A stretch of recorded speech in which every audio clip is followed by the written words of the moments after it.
డబ్బున్నోడు పేదొల్ల గబ్బు చేరనియలే, రంగులేని బట్ట మాట అసలు సాగనీయలే. డబ్బున్నోడు పేదొల్ల గబ్బు చేరనియలే, రంగులేని బట్ట మాట అసలు సాగనీయలే. కానీ ఇప్పుడు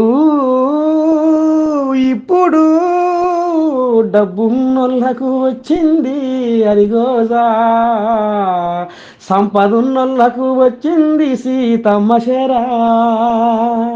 ఎందుకని సంపాదిస్తిమి, ఎందుకని కూడబెడితిమి, రాజుల సొమ్ము రాళ్ళ పాలైనట్టు మన సంపద అష్ట ఐశ్వర్యాల డబ్బు అంతా పాతాళ లోకంలో పడిపోతున్నది.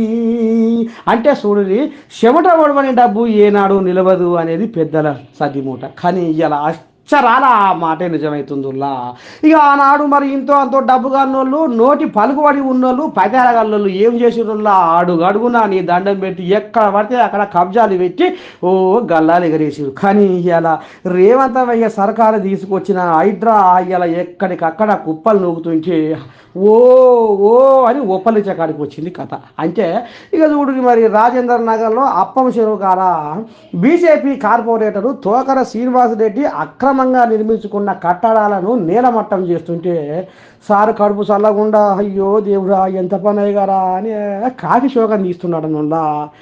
ఇంకా ఎన్ని కట్టడాలు కుప్పనూకుతుందో ఈ హైడ్రా, మరి ఎంతమందికి కన్నీళ్ళు పెట్టిస్తుందో ఈ హైడ్రా చూడా ఉన్నా రేపు రేపు రేపు